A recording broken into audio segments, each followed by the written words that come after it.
sometimes when I listen to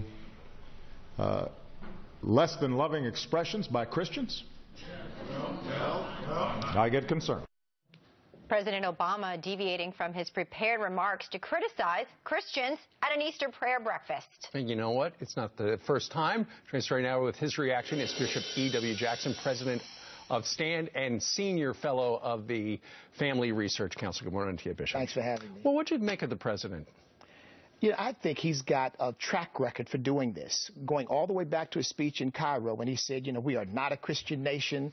And then at the last prayer breakfast where he took a swipe at Christians over the Crusades of all things. Said it was the same thing ISIS is doing. And so I think that this president, frankly, is not satisfied to be commander-in-chief. I think he wants to be high priest over Christianity and determine what's right and wrong according to Christian doctrine. You know, the president of the Catholic League, Bill Donohue, said this: we have a president who never mentions the word Christians except when he wants to denigrate them. Do you agree with him? And yet he always compliments and defends Islam. And this is a curious thing for a Christian. I mean, look, we just had 150 children killed in Kenya.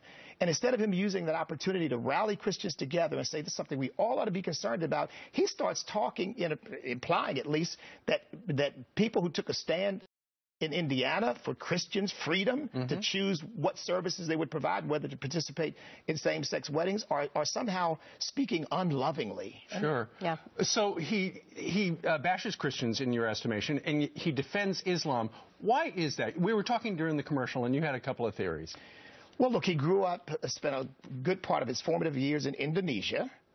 His father was a Muslim, or at least for part of his life. I don't know, at some point he becomes a communist, so I'm not sure about that. But he's clearly had a lot of it, and his pastor apparently was either a former Muslim, but he was always very, very close to Louis Farrakhan. So there's a lot of Muslim influence in his life. I wish more Christianity would come out rather than the apparent influence of Islam. You know, we were listening closely, Steve and I were talking about this. When you hear that clip, in the background, as the president is saying that and really chopping at Christians, you hear a bunch of amens and laughter. So for those in that audience right there, in person laughing, and those who may in their hearts somehow agree with what the president is saying right there, what's your message to them? They become the mouthpiece for a politician rather than speaking prophetically to government and telling government what, frankly, thus saith the Lord. That's what ministers are supposed to do, not amen whatever government officials say. You know, Christian leaders need to stand up, and if somebody's bashing Christianity, say, hey, regardless of the source, you got to stop it. Come on, that's what we stand for. Particularly now when they're being slaughtered.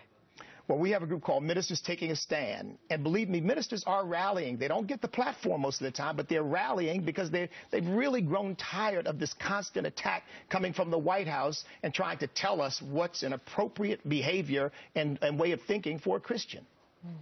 Bishop, we thank you for your insight today and for standing for truth. Well, thanks for having me. We appreciate it. All right.